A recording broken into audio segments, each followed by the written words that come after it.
Thank you for tuning in to the Fakertarians podcast. Be sure to follow us on Twitch at twitch.tv/Fakertarianspodcast. We rely on the patronage of our viewers, so if you'd like to send money, get shirt, our store is shop.spreadshirt.com/fake. This special episode is brought to you by the Jorgensen Campaign. Our page fully endorses and supports Joe Jorgensen for president and Spike Cohen for vice president. Go to joe20.com to read their stances, volunteer, or give a contribution. And the Waffle House Caucus, the fastest growing caucus in the LP. Now let's begin. We need to roll back the paleo strategy. John spies on all of our posts, our Facebook groups, flooded with alt-writers. If you want to know who Dave's his next guest is, look at who's owning the libs right now. Every single one of these problems are a result of not putting pronouns in the bio. The Fakertarians podcast. Internet. Here's your host, John Hudak. Hey everyone, and welcome to the Fakertarians podcast.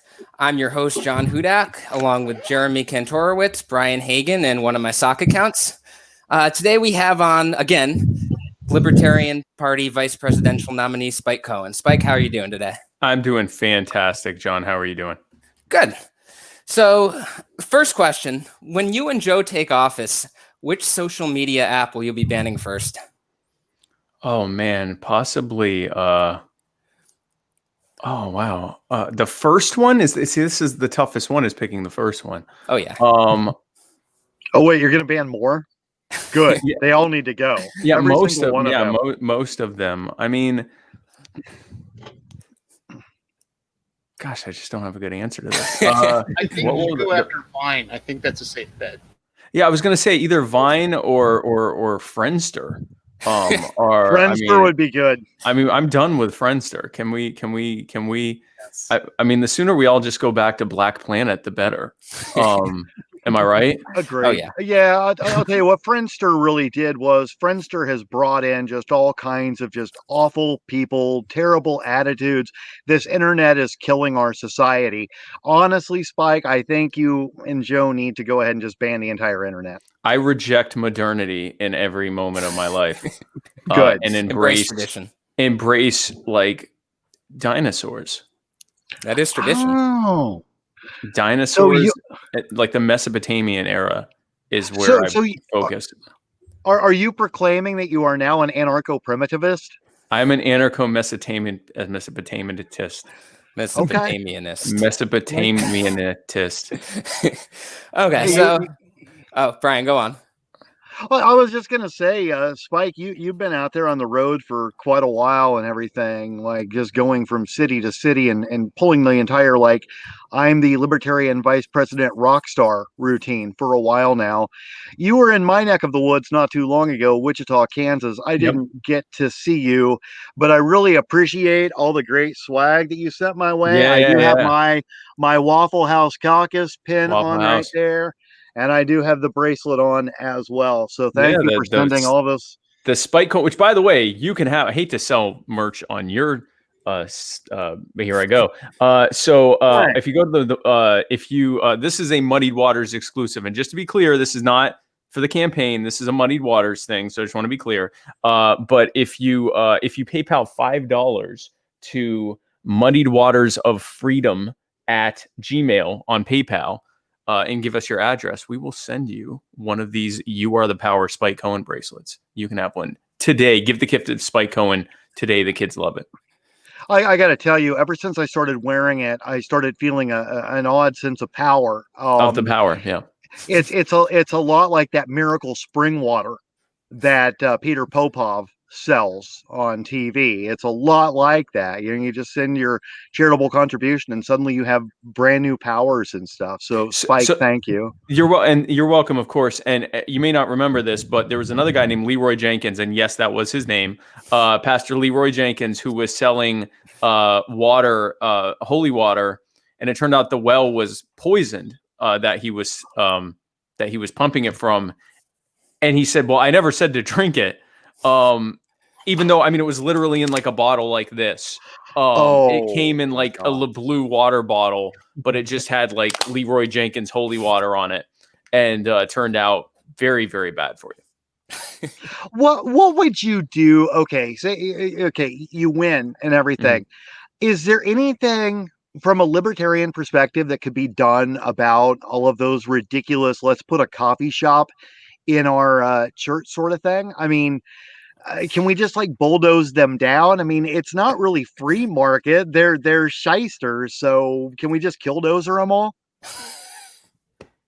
Probably not. So I think so. Yeah, I mean, here's the thing with that. You know, I think if they're selling, put it this way, if they're selling water from a carcinogenic well that had been abandoned decades prior because of leaching of heavy metals, that's an actionable thing. The coffee shop itself, not so much. It sounds like more of a local issue. By the way, that's become my response to people when they ask me something that I don't have a solid answer for, is I say, that sounds like a local issue. I was actually in Huntington Beach, California, and a lady came up and she called, first of all, she called me Dr. Cohen, which right off the bat, I thought, uh-oh. And then she said that I was speaking with the only living person that was in the Bible. And the proof she had of that was that a woman had drawn her picture twice, had drawn her in a painting twice, which somehow had to do with the Bible. And then she went on, started talking about how her husband and estranged family members were working with the Illuminati and Satan to I don't remember what, but it wasn't good. And and she asked me what Dr. Jorgensen and I were going to do about that.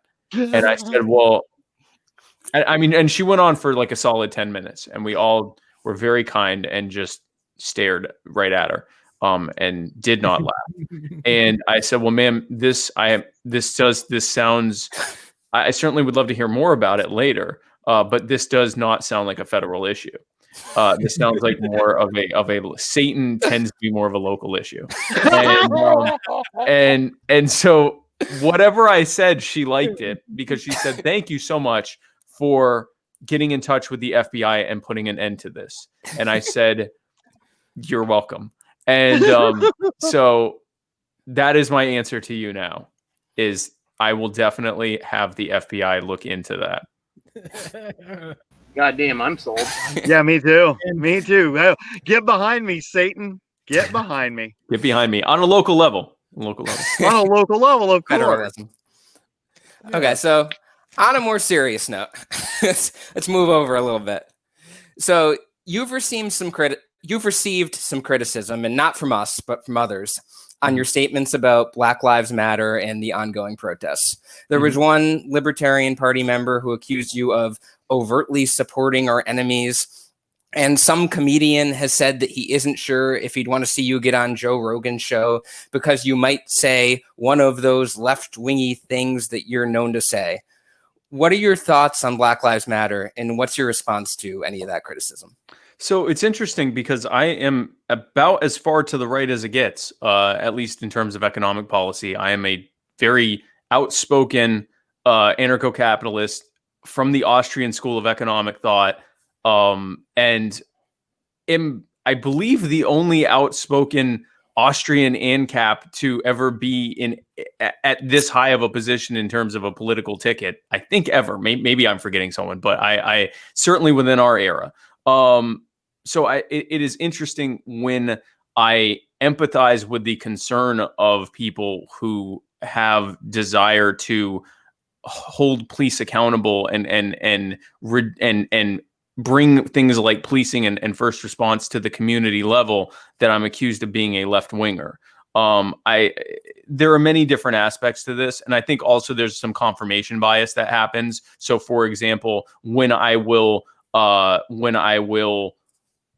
speak out against the people that are doing rioting and looting and burning down people's homes and businesses, and say that is unacceptable, and that that we need to end the war on guns so that citizens can protect themselves against people that would try to destroy their livelihood and their lives and their property. That isn't mentioned by the people who have decided that I'm a bad person.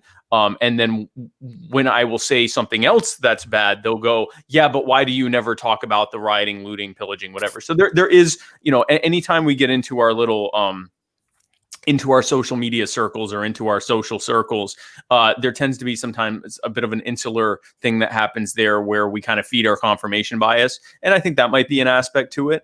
I think that some people are concerned. I've had a lot of people that say, I like all of your policies. I'm concerned with your messaging. And usually it's because I've said something that they don't like the way I've said it. Okay. I think that if I'm able to reach people who we can find common ground with. So in this example, Black Lives Matter protesters. I have been to a few Black Lives Matter protests. I have spoken with organizers, both in person and online. At no point have any of them expressed a desire to spread Marxism or to smash private property or to hang landlords or any of the edgy things that they're accused of. There are definitely Marxists in Black Lives Matter, just like there are definitely alt-righters in the Libertarian movement or in the Boogaloo movement or whatever. But I'm not going to besmirch an entire movement and the message, the rallying cry behind that movement because of the bad actors that are in it. And in the same token, when I have gone out and spoken with Black Lives Matter protesters and organizers, and all I am hearing from them is that we want to address police accountability, we want to address the situation that is leading to us not being able to thrive economically in our communities, which usually they end up talking about things like occupational licensing and zoning, and when they are increasingly talking about their right to keep and bear arms, I think that it would be foolish of me to say to them, well, you have not explicitly told me that you sign on to the non-aggression principle, or that you believe that private property rights are inherent to a crucial libertarian, any proper libertarian or proper social order. So we can't discuss this any further, any more than I would do that when I'm talking with gun rights protesters or lockdown protesters or disaffected Republicans that are angry that they're never going to, that Republicans are never going to give them this small government that they're told they're going to get, or disaffected centrists who are just sick and tired of the back and forth rope-a-dope and the terrible political discourse in this country. If we are to go from a party that got 3.25% to a party that in this election or a future one gets the 35%, give or take, that we would need to actually win, 35% or more that we would need to actually win the Electoral College one day, or even in this election. That means we have to get at least 10 times, if not more, the number of people voting for us and joining our party and joining our movement. And that doesn't happen by having purity tests in place, or by messaging solely to people who are already receptive to our brand of messaging that we use in-house. And it's certainly not going to come from, and it's also not going to come from just reaching one side of the authoritarian political spectrum, only reaching out to the right, or only reaching out to the left, or only reaching out to centrists, or anything like that. We need to not leave any chips on the table. We need to reach people where they are. We need to empathize with their concerns, validate that their concerns are legitimate, and then take them on the journey for how we can, how libertarianism, how human liberty, how our ideas are the way to do that. It's what I've done every day of the bus tour that I just finished. It's how I've done what Joe and I are doing on the campaign trail. And the reason why we say things at times that a right winger might like more than a left winger, or say things at times that a left winger might like more than a right winger, even though we're ultimately bringing it back to the exact same policies and platform, is because that's how politics works. By reaching people where they are in their spaces and using their nomenclature, and then bringing them into what you want the conversation to be about. That doesn't happen by, quietly disapproving of the way that they're doing things, especially not when we are one of these smaller political movements. Yeah, I can't disagree with anything you said there. No, that was absolutely beautiful, Spike. And that's what I like, is I like your messaging. I like everything. I just wanted to put down the meth pipe for a few minutes so I could come on tonight and have a little bit of time with you, as that one comedian said. And speaking of that one comedian, I want to invite him once again to come on the show anytime he wants. And he can do any talent except for comedy because we know that's not really his talent. But when he comes on, I would like for him to address why he said I'm a meth user. And I would also like him, after that conversation's completed, to show his talents. Dave Smith, that invitation's open to you anytime, buddy. I wondered if you got my questions about, the address answered the other day. I don't think you did. But anyway, Spike, I love you, man. And I'm going to go ahead and jump off of here. And I want to say good night, everybody. Hey, Brian, it was great seeing you again. Okay, so moving on. Do you think it's important that we as libertarians oppose racism? I think that it is important that we demonstrate how when our policies are in place, racism goes from being an actionable thing that can harm people to just being some schmuck with a stupid opinion. And I think that, that's not just opposing racism by saying racism is bad. I don't care who it offends. I am against racism and Nazism and slavery and the Holocaust. This isn't about being stunning or brave. This is about actually opposing how racism and other malignant forms of collectivism harm people every single day. When people asked about the whole active anti-racism thing, Ron Paul said back in, I need to remember when it was. This was like 10 plus years ago. I think, 2008-ish. So, 2008. It was one of the times he was running for president. Yeah. So I don't remember if it was 08 or 2012, but it was several years ago. And he was asked about allegations that he was racist.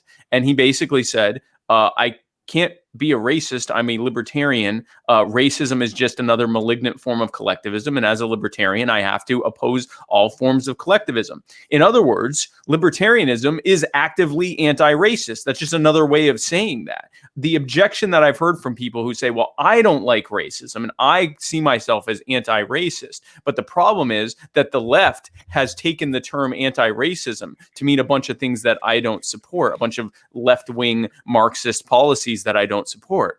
Okay.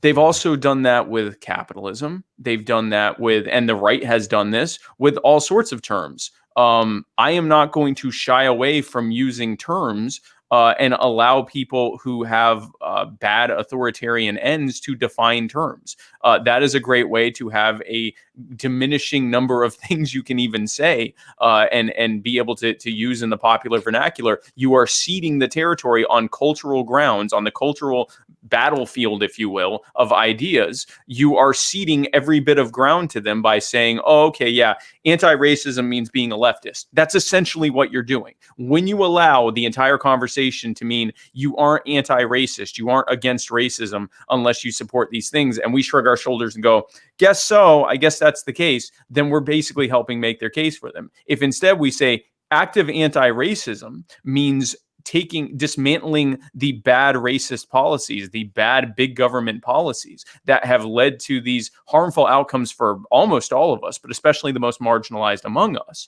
Now we've actually taken control of that narrative. I was on a conservative radio show in Salt Lake City, and someone said, I heard that you think systemic racism is real. Do you? And if so, what is it? And I said, I do believe systemic racism is real. I believe that gun control is racist.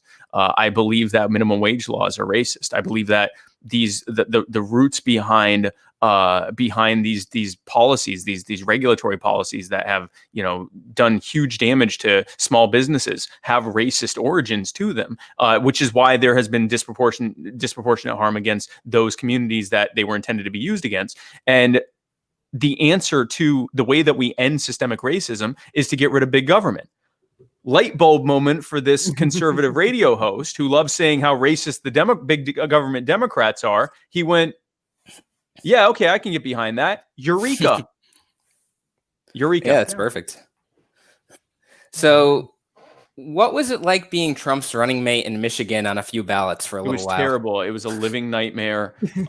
It was the worst 110 minutes of my life. I was having an existential crisis by the moment. I questioned a lot of things, including just the basic framework of reality. It was really terrible. I had people, and this part's actually true. I had people reaching out to me saying I would literally vote for Trump if I would consider voting for Trump if you were his running mate. And I thought this is the exact opposite of what I wanted. And so I jokingly initially said, better get me off that ballot. I'd hate to improve Trump's chance. It turned out, at least, especially because those were military ballots, and Joe and I are doing really, really well among the military. And there were military people going, you know what? I would actually not have a problem with Trump winning if it meant you were Joe or his running mate. And I thought, oh no, better fix this. So when he tweeted, the Trump hater in Michigan illegally did this, and it's terrible that I'm not running with Mike Pence. And I said, look, pal, I'm not a fan of this either. Okay, like no, none of us like this. This was not a thing that any of us liked. Other than that, it was fine. Yeah. So for anyone who doesn't know, there were some ballots misprinted that had Spike listed as Trump's VP. As Trump's running mate. Yeah. It made more of a splash on media than any electoral difference. It was 400 PD. So basically what it was, so military members can download a PDF that they can print out and then mail in. And that in Michigan, the military members, the PDF that they had was wrong until someone pointed it out that it was wrong. And so it got downloaded, I think, like 400 times. And they've told the people that they can just, because you're only allowed to print one out. They said, if you printed that one out, you can come back and print another one out. Or if you use that one and you vote for Joe Jorgensen, it's still going to count as Joe Jorgensen. But here's the problem. If you vote for Trump and Spike, you're voting for Trump. But it was 400 ballots. It's not gonna sway anything one way or another, but it was possibly the worst part of this campaign so far.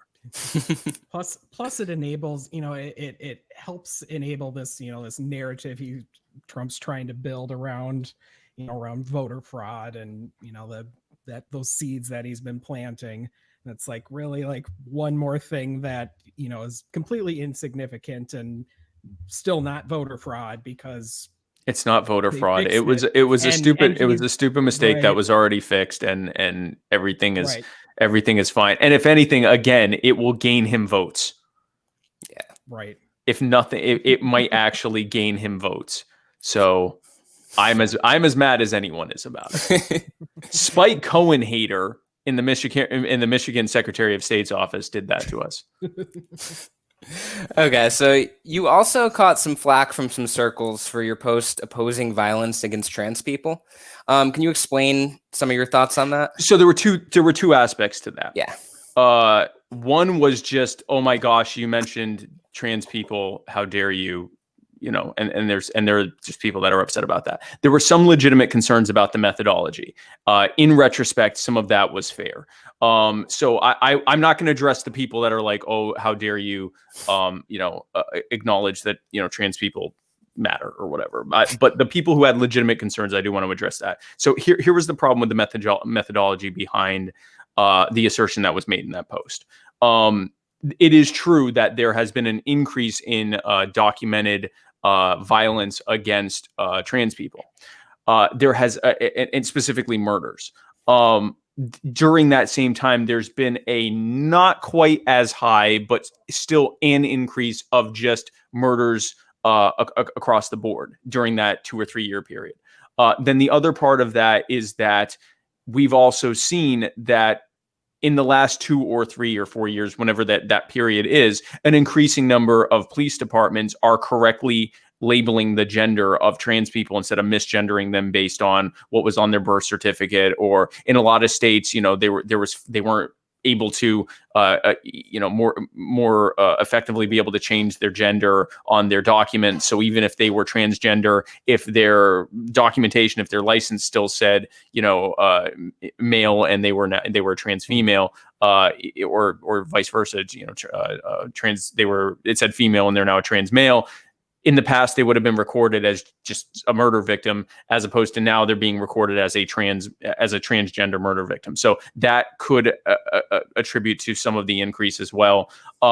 And in the same way that we don't want to assume that every single person who is black or every single person who is, male or female is killed because they are black or killed because they are female. We can't assume that every single trans person that has been killed was killed because they were trans. Certainly many of them have been killed because they were trans, but all of those things combined, if there has been an actual increase in the number of trans people being killed, it probably does not rise to the level of it being a war against trans people as it was kind of described in that in that post that I put out. So in retrospect, my methodology could have used a little bit more timing. In my defense, I was also actively campaigning in Virginia at the time, and so I fall in this order. It was my mistake to pronounce it that way that I did. And so I do, I fall on the sword in that regard. But in terms, so it wasn't this. So that there was legitimate concern there, and I hold myself accountable for that. In terms of but there were some folks that were just like, oh well. I'm not even going to repeat it. Just really ugly things about trans people that's not even worth really addressing. But there was a legitimate concern from some about the methodology, and they were correct. That was a rare misstep in methodology on my point. Oh, that's fair enough. Are you willing to play Despacito from your phone to get the Latino vote? No, but only because you're going to get a freaking copyright strike. We played the clip on our show last night. Yeah. Of Joe Biden doing the stupid Despacito thing, okay? And we got a copyright strike for it. And I'm like, that's bullshit. A news story about a politician. Strike him. Why are you striking us? Strike him. Like we're not playing. It was like, it's like a 10-second clip of Despacito. But now, meanwhile, it makes sense that would be a song he'd like. Because it does talk about like holding people close and sniffing them and stuff like that. So it does, it is appropriate that like, cause he likes slowly sniffing people. So that's kind of right up his alley. Also the look on his face when he's doing it, I can't describe it, but it haunts me.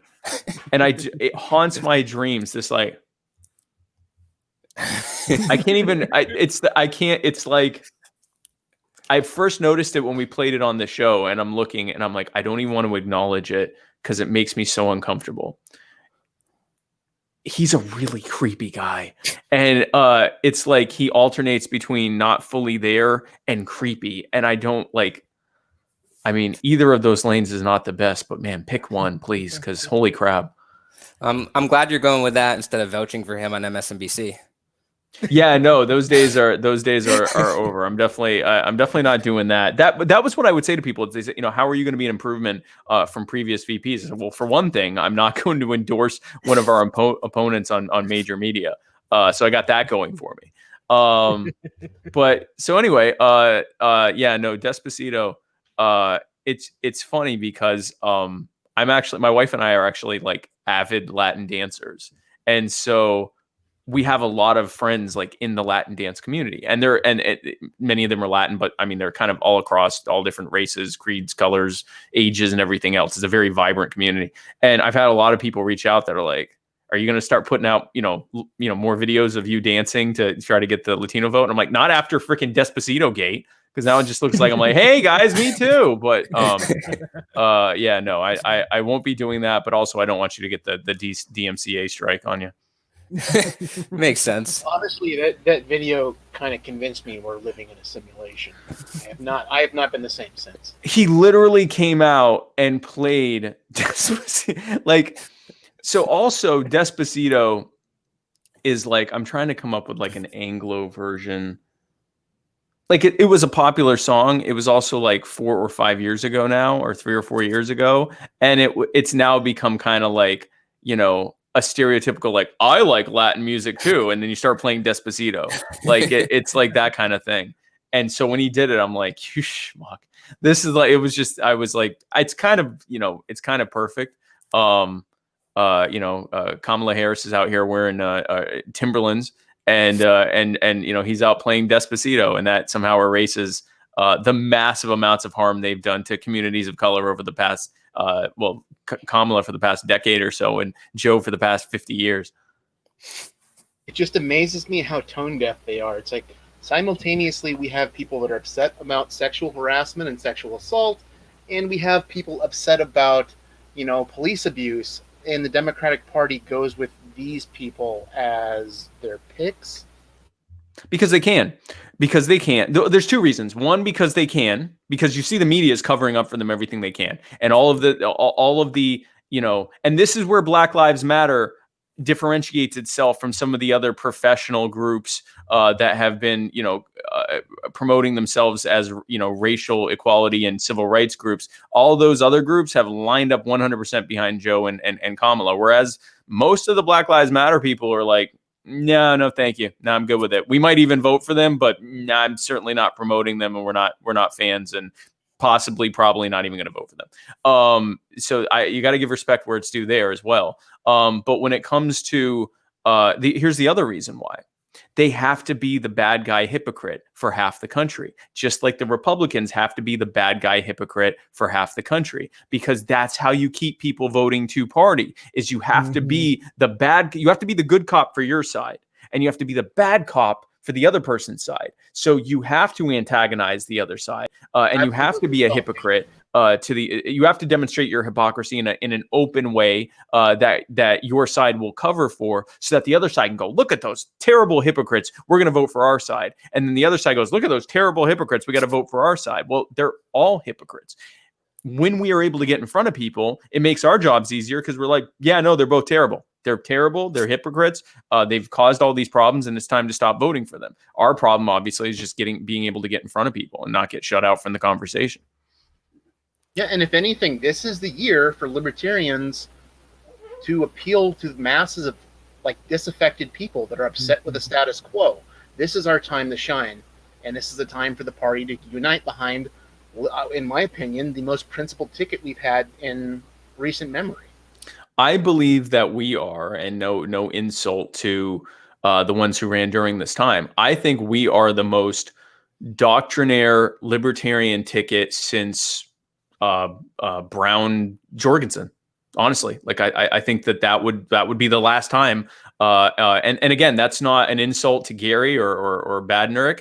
Bob Barr was also in there. See what you did there. Yeah. But I don't, Barr Root, that was different. But anyway, but I think that we are the most, if you are a libertarian who has been saying, why can't we just run like really principled libertarians?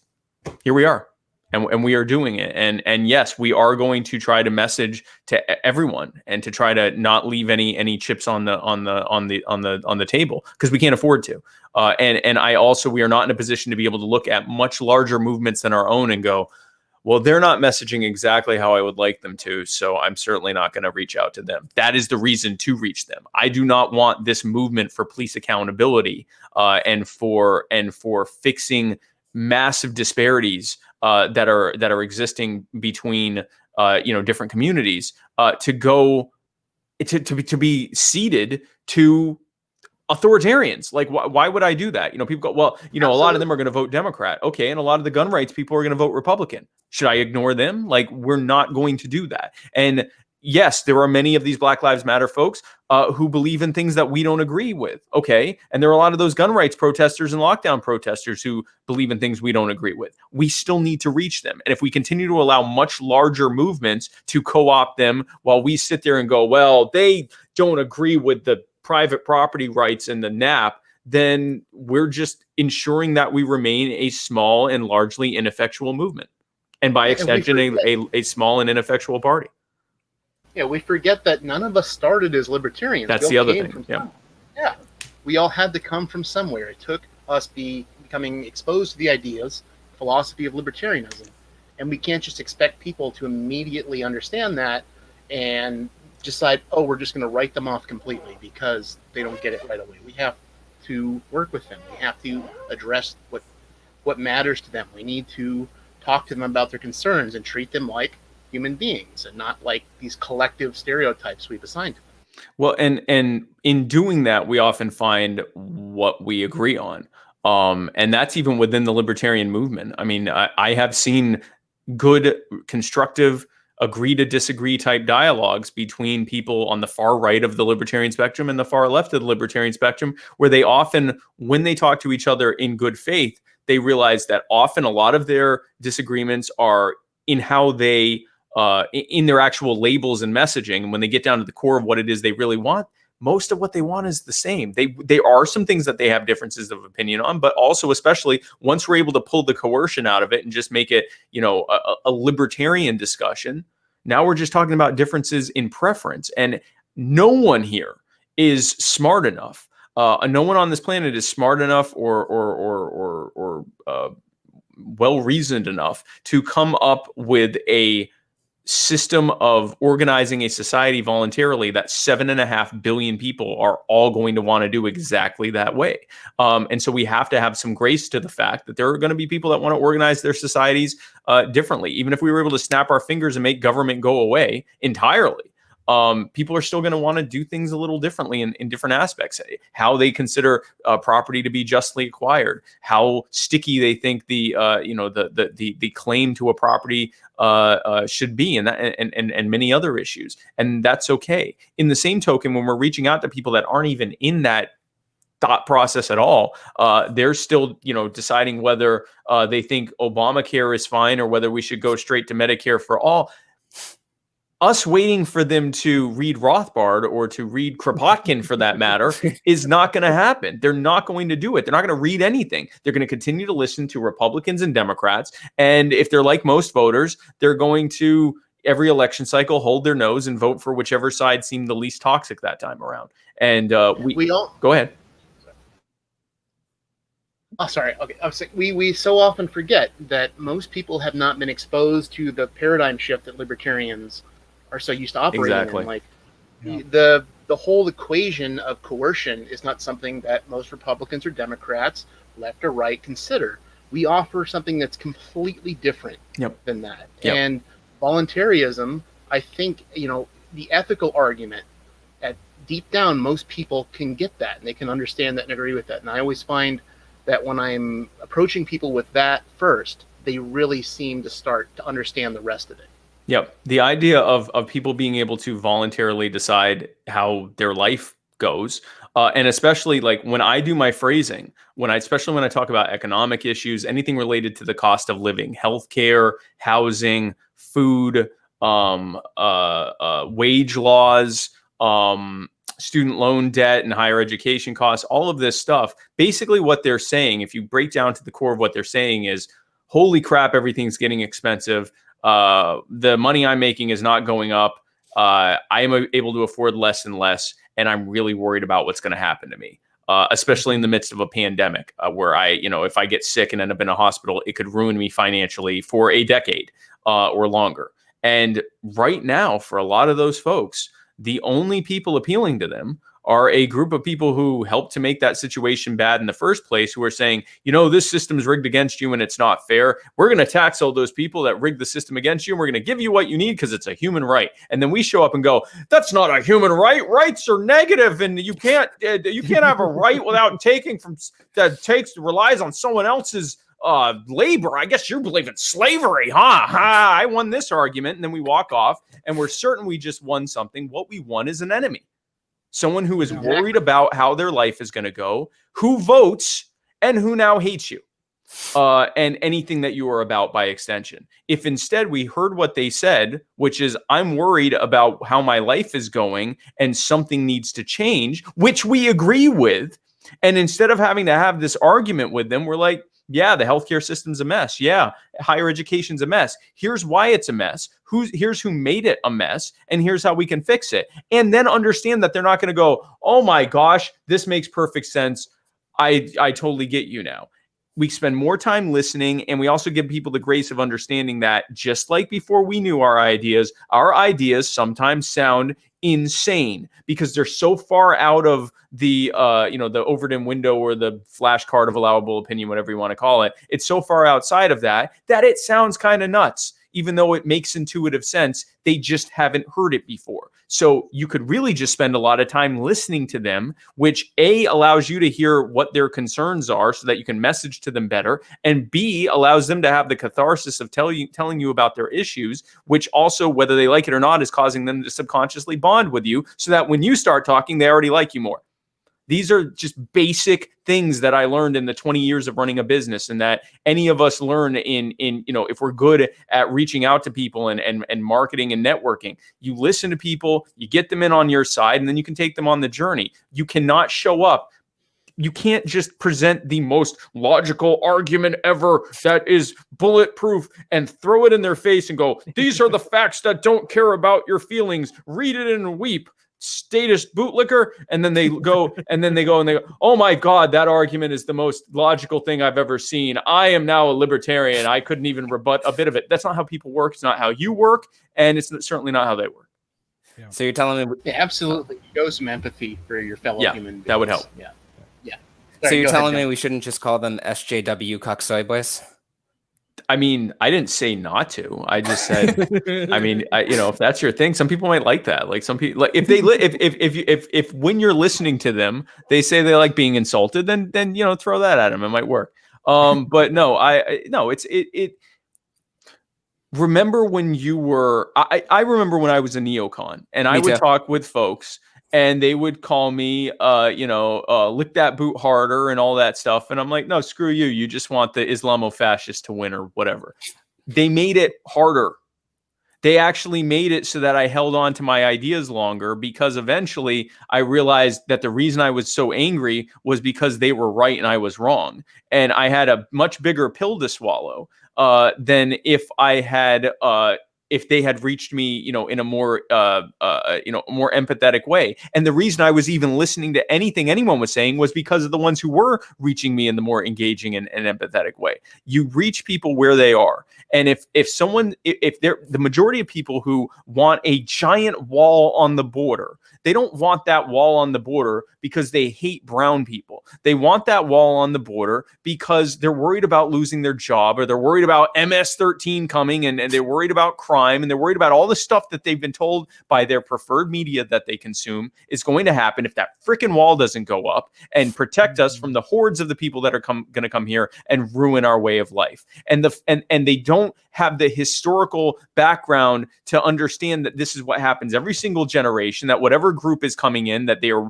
demonized as the people that are going to come in and ruin everything. They're seeing it in the moment right now with blinders on, because they don't have the time to look into it, because they're busy trying to live their lives, because the cost of living is going through the roof, and they their taxes are going up, their cost of living is going up, their wages aren't going up. If they live if they're in agriculture or in manufacturing, government is actively destroying their ability to even make a living in the first place. And now here you are showing up going, well, if these people that just got here are already better than you at your job, then maybe that's a problem you have, loser. This is not how you talk to people. It doesn't work. Listen to what they're saying. If anything is confusing to you, ask them what they mean by it. If they go, I want a wall because I want to be protected, go, cool. What does protection mean to you? Like, what do you think you're being protected from? This makes them feel like you actually care about them, which you should if you're involved in politics. That's the other thing. If you don't care about people, maybe just don't do this, because it's going to show eventually. Yeah, sociopaths, get out. Yeah, sociopaths, BTFO, okay? You telling Congress to resign? Yeah, what's that? I said, are you telling Congress to resign? Yes, 100%, except for Justin Amash. And maybe Ilhan Omar. But so, you've got, when you are reaching people, let them tell you what their concerns are, because what you're eventually going to hear is, I'm worried about this and I hope that we can fix it, and here's how I've been told that we'll fix it. And the way that you reach them is to be able to demonstrate that you care about what their actual concern is, that you understand how we got here, and then you can take them on that journey. But first you have to show them that you even care about them in the first place. There's that old marketing term, no one cares what you know unless they know that you care. That applies here as well. Interesting. So I should fire the troll farm that I hired to comment on every local news page that just replies, taxation is theft, to every. No, that part's perfect. No, and I would even modify that because I talk about taxation being theft and extortion and stuff like that, but I relate it back to what their concern is. If someone says, I'm worried about, healthcare, I'm worried about cost of higher education, I'm worried about whatever, and you go, yeah, but taxation is theft. They go, all right, well, I'm being robbed, so we're just robbing them back. Or they go, I don't care, I don't want to die. Or I don't want to end up homeless. So because you can say that, and then someone else goes, yeah, but if you rob someone for a loaf of bread, then that's okay. And now you're going, yeah, but according to the non-aggression principle, you should never do that in a free market, in a real free market. You don't even know what a free market is. If you think this one is, you're a moron. And in a real free market, everyone would have bread. Duh. Like you're not reaching anyone this way. This doesn't work. It wouldn't have worked for you, and it's not going to work for them.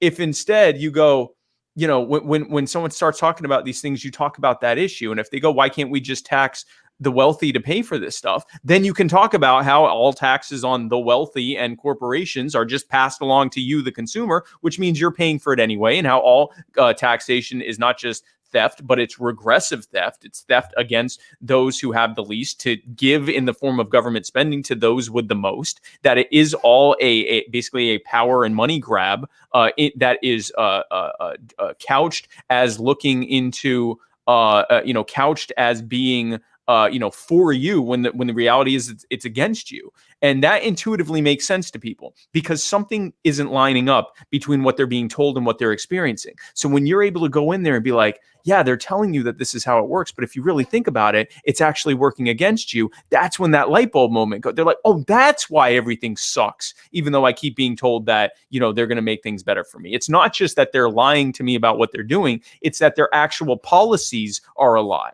But you can't do that by just like throwing out inside baseball catchphrases. And I say that as someone that literally has, where is it? I have my taxation is theft hat. I love it is. I love the thing.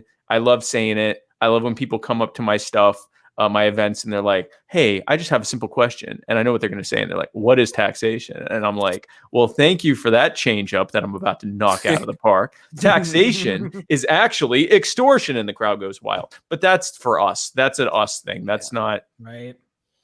That's not going to help outside of our movement. Is the words taxation is theft is actually what set me on my journey to voluntarism. But it was because I heard it from Ron Paul, and Ron Paul explained why it was that. And it wasn't just a slogan. He came up with the reasoning behind it. And I'm like, oh, I see that. And I just kept digging. And eventually, 6 months later, as they say, anarchist. Ron Paul often has made populist arguments that are framed within, or he's made libertarian arguments that are framed within a populist message. Perfect example of that. Foreign aid. He has the best quote about foreign aid. Foreign aid is when our government robs poor people here to give to rich people over there. Boom. It's true.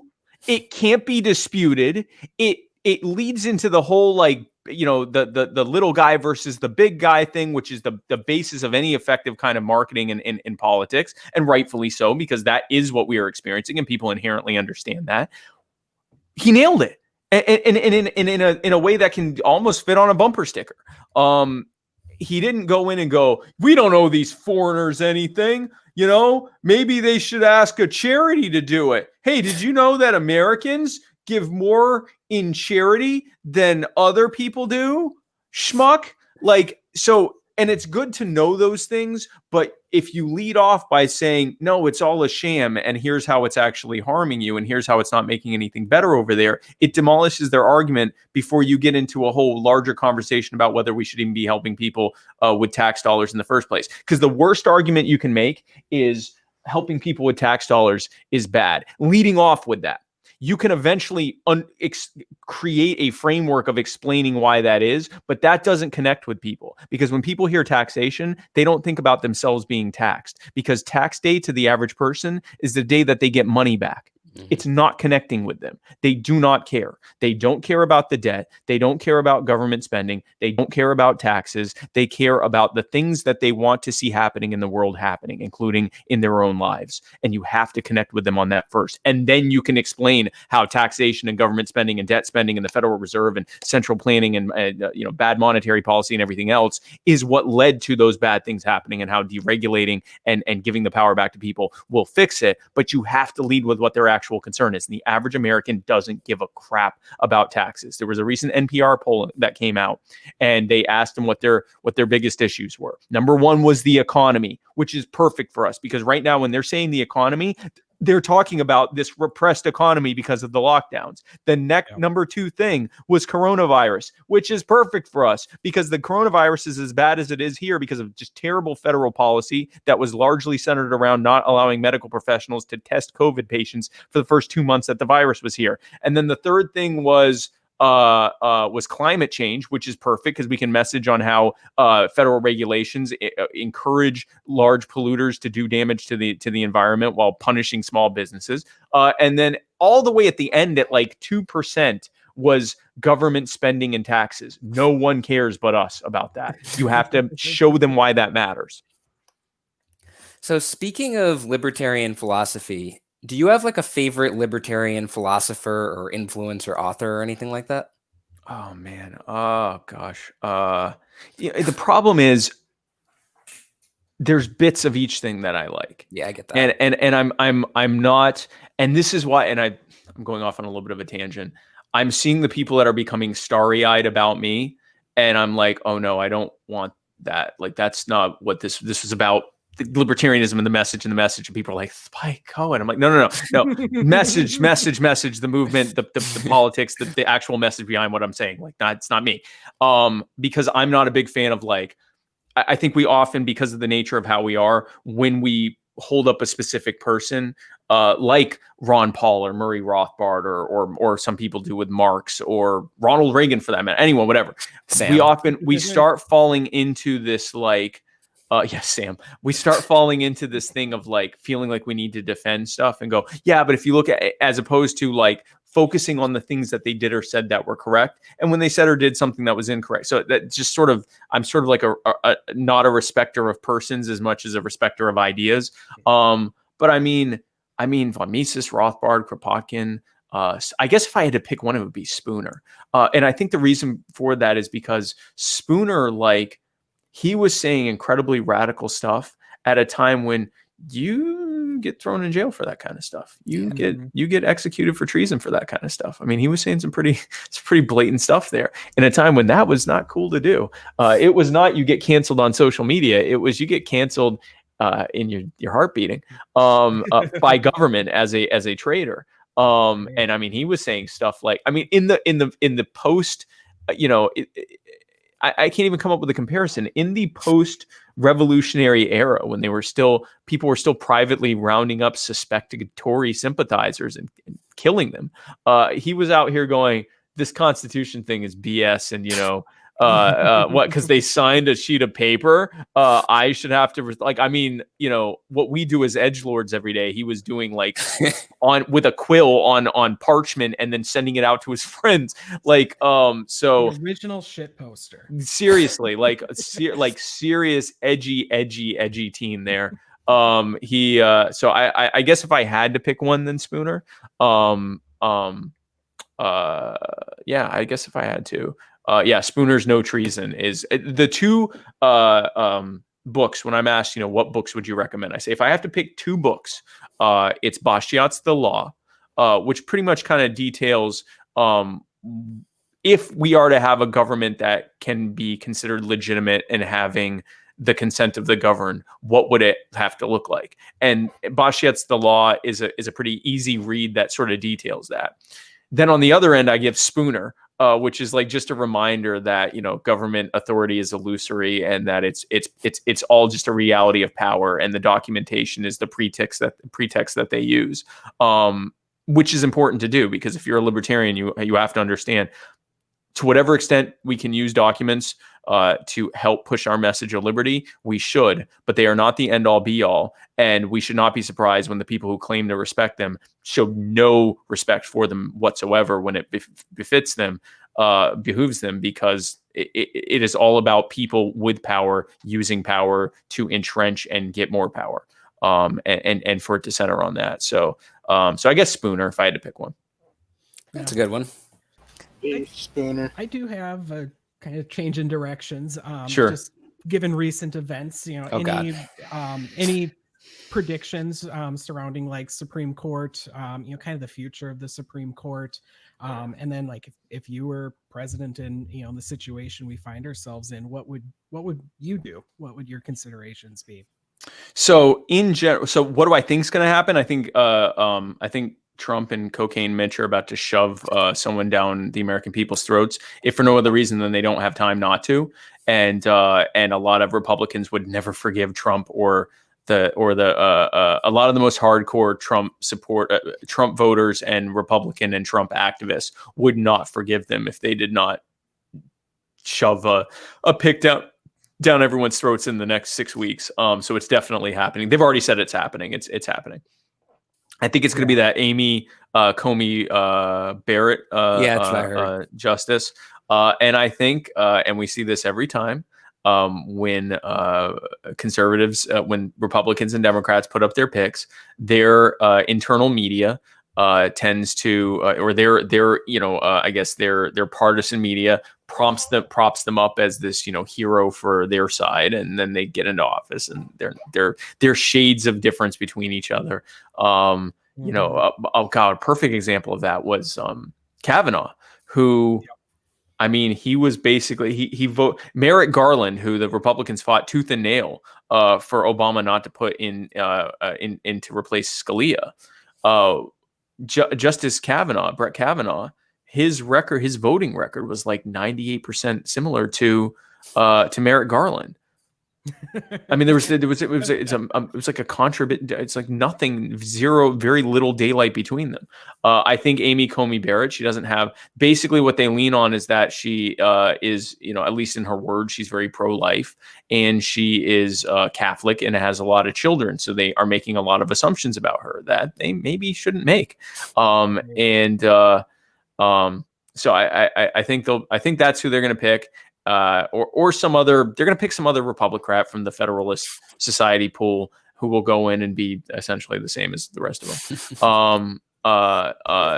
In terms of what I would do or what Joe would do in that situation, I would defer to Joe on exactly who she would pick.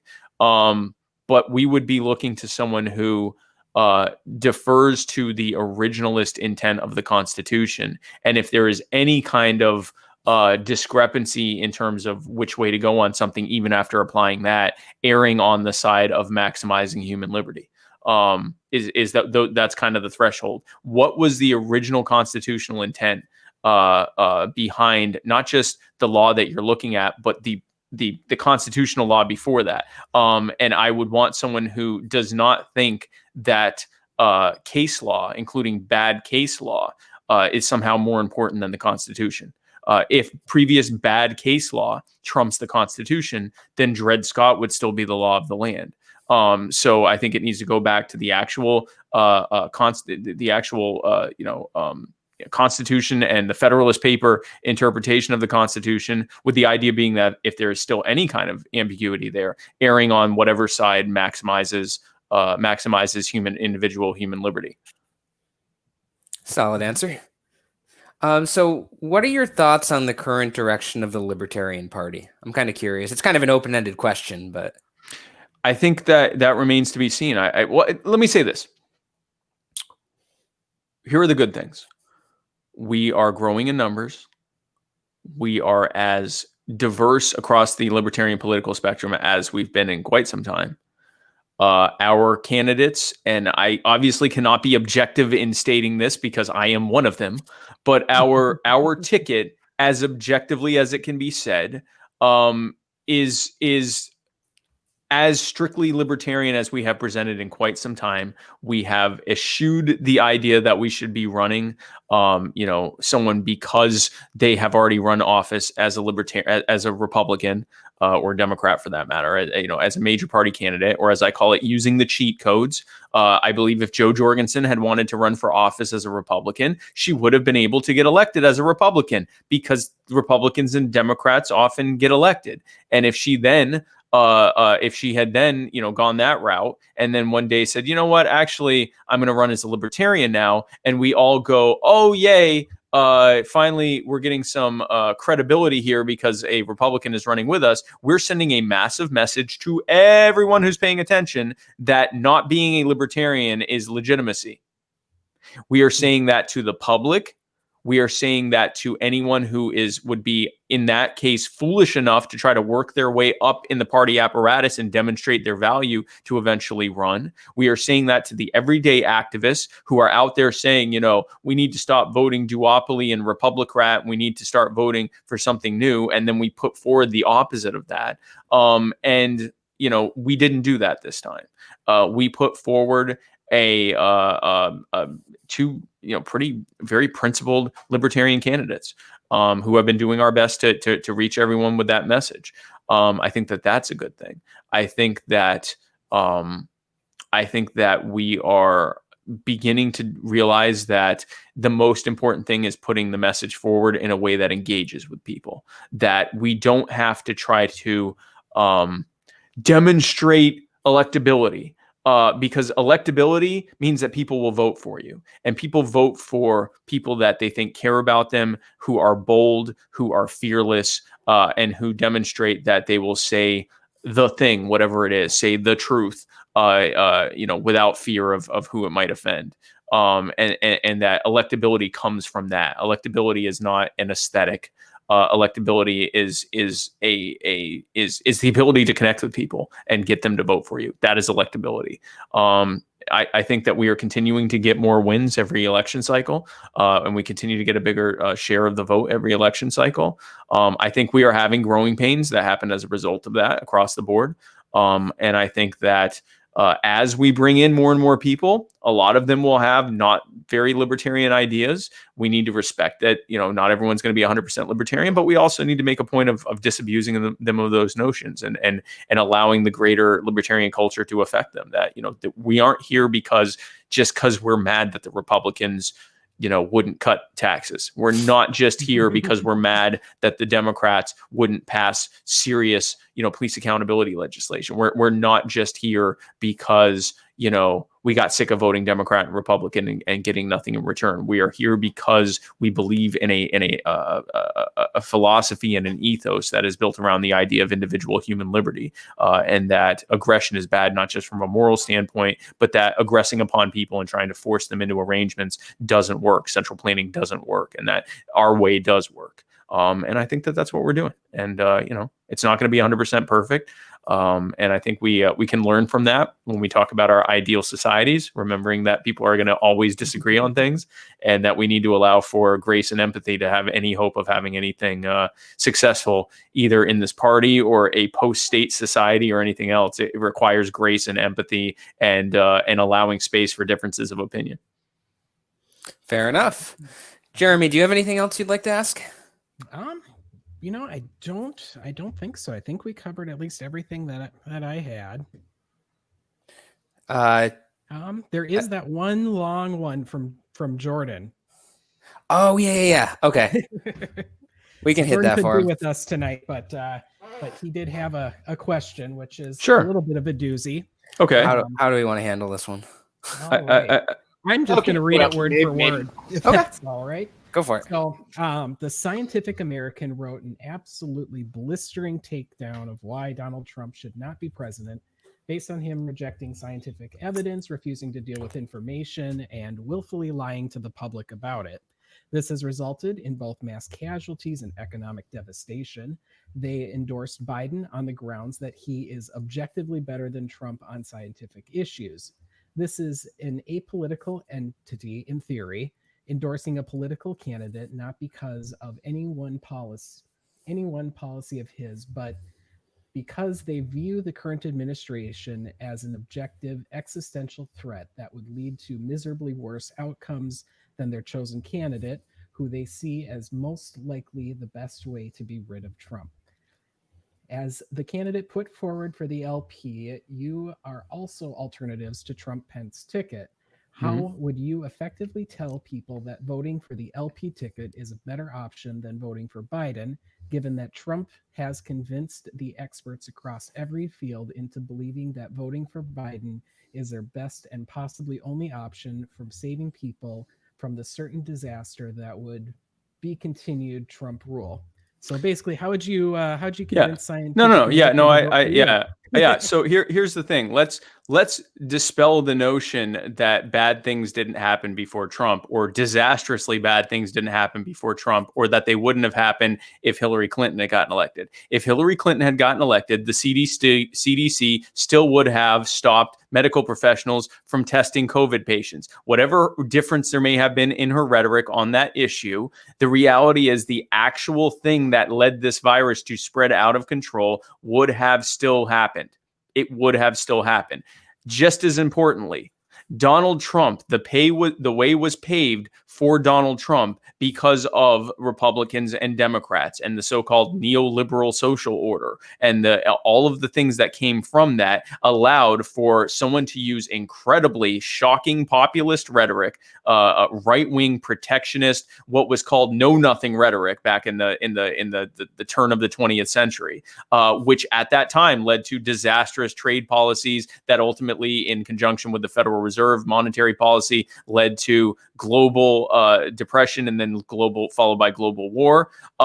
All of that comes, you cannot look at this at Trump as some kind of isolated incident in a vacuum. Trump is the logical conclusion of the Republicans and their total control of every lever of power of government for the last 160 plus years. If Donald Trump is replaced by Joe Biden, all of the bad things that are happening under Trump and worsened under Trump will continue to happen under Biden and worsen under Biden. And then Biden will eventually be replaced by whatever Republican replaces him, who will continue to make things bad and make things worse, because it is how it works. They have to consistently make things worse and do it as this sort of left-right, game of ping pong where you go, oh, the left screwed it up, I'm voting for the right. Oh, the right screwed it up, I'm voting for the left. They have to play off of each other and play good cop to their respective base and bad cop to their other respective base, to the other side's respective base, so that you can feel like, well, I don't really like Biden, but he's so much better than Trump. And these people go,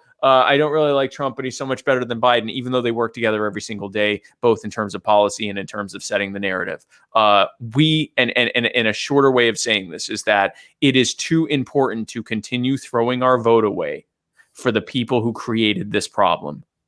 What we are experiencing right now, and every bad policy that comes from it, if we are willing to admit that everything wasn't fine until January of 2017, every bad policy has Joe Biden's signature or support or endorsement or promotion, or sometimes his help writing or his help overseeing its enforcement during the 8 years he was in the White House. All of them, including some of the most egregious policies like the endless wars overseas, the Patriot Act, the endless spying programs, the 1994 crime bill, which led to more people of color being locked up at any time in American history, including during slavery. All of these things have Joe Biden's signature and his imprimatur on it. He is every bit as much of the problem as Donald Trump is. To say that and if we're talking science, Joe Biden has no greater an understanding of science than Donald Trump is. It is an issue of rhetoric, and the rhetoric feeds into that narrative. We're the pro-science side. Those idiots over there don't even believe in science. Those idiots over there think we should listen to these freaking eggheads who keep getting stuff wrong. We know what it is. We've got horse sense over here. It is left-right, rope-a-dope narrative theater politics at its worst, and it has to end. It will keep getting worse until we stop voting for the people who created these problems and made them worse. As I say every time, this election is too important to throw our vote away for Republicans. Okay. I like it. Anything else we'd like to wrap up with, or are we good to go, guys? I've got one big important thing. Okay. So I have been trying to organize via Fakertarians a bottom unity panel. I want to solve the bottom unity problem once and forever. It is currently titled "The Gang Solves Bottom Unity." Okay. I sent you an invite to it. I talked to Caitlin about it. I think she talked to you. I'm planning to try to get a wide swath of libsocs and anarcho-capitalist, agorists, voluntarists together. And we're going to try to put our differences aside and come to a solution based on voluntarism and decide to live and let live with each other. And then from there, we could start working up and just get this bottom unity finally going for once. Do you have any thoughts on that? Would you like to be a part of it? I would be happy to be a part of it. Obviously, during the campaign, I'd have to be limited to what I can do while campaigning.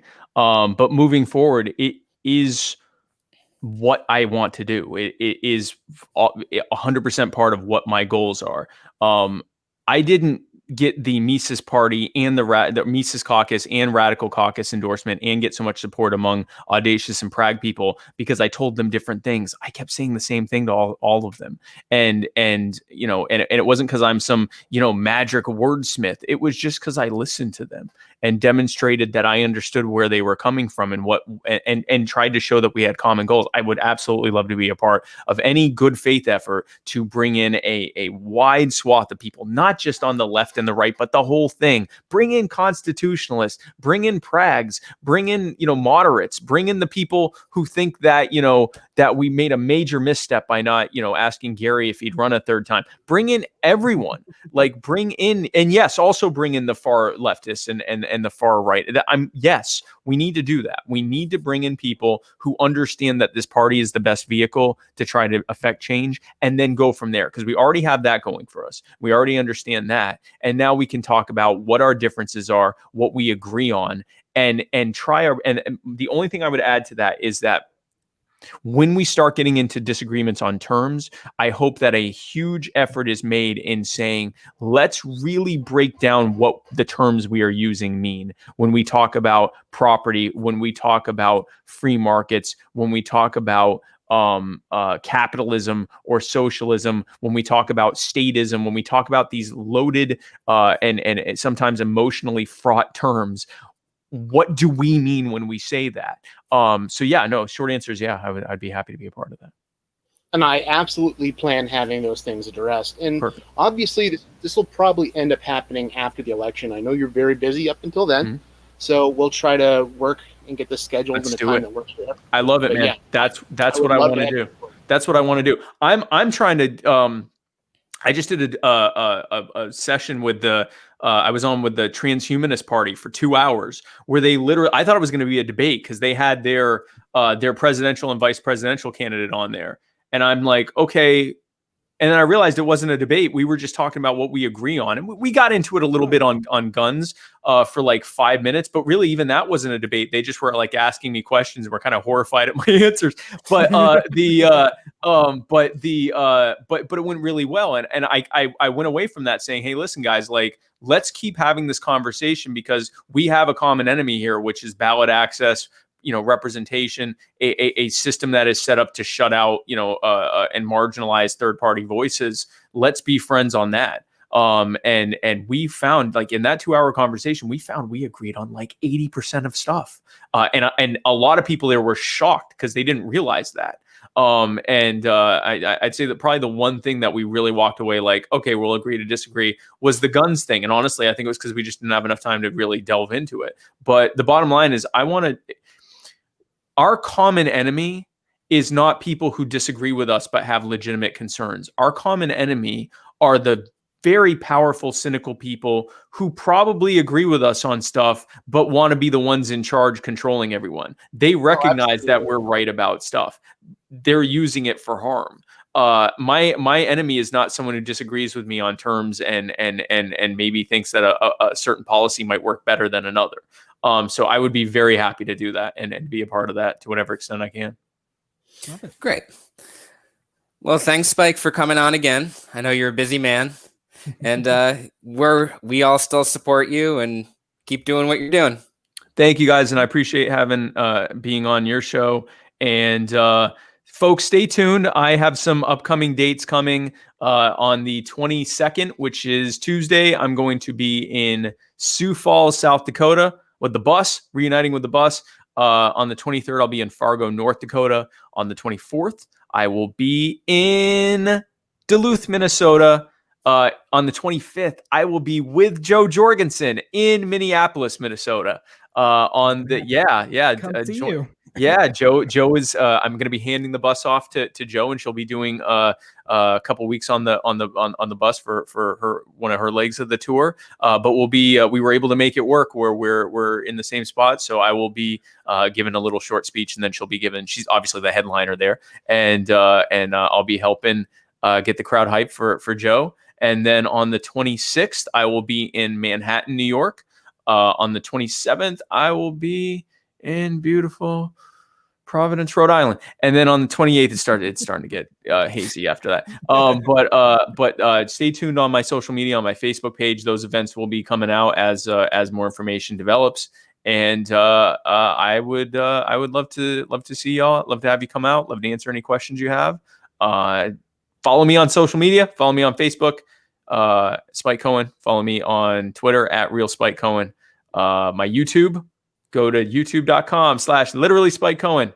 And you can, if you're one of the folks who you get asked, well, what do libertarians think about this? And you either don't have a good answer or don't feel comfortable answering, or that's just not your bag, go to my channel. I probably have at least one video where I talk about it, and you can shoot that off to them. It has become a compendium of how to talk to people without having to do it. You can just copy paste my answers. And if you like what you heard today, go to joe20 and visit our website, and we'd love to have you join. If you're able to make a contribution, that would be great as well. I do, in fact, not have dementia, as far as I can tell, but I am having a hard time with the date. What is it on the 28th? I think Boston. So pretty much rounding out the end of the month, I'll be like in and around New England and New York, as a rule of thumb, except on the 3rd when I'll be in Durham, North Carolina. And then on the 4th, I'll be back in New York. Just check out my social media. I'm all over the place. Well, thanks everyone for listening, and we'll see you again in 2 weeks. Later. Bye.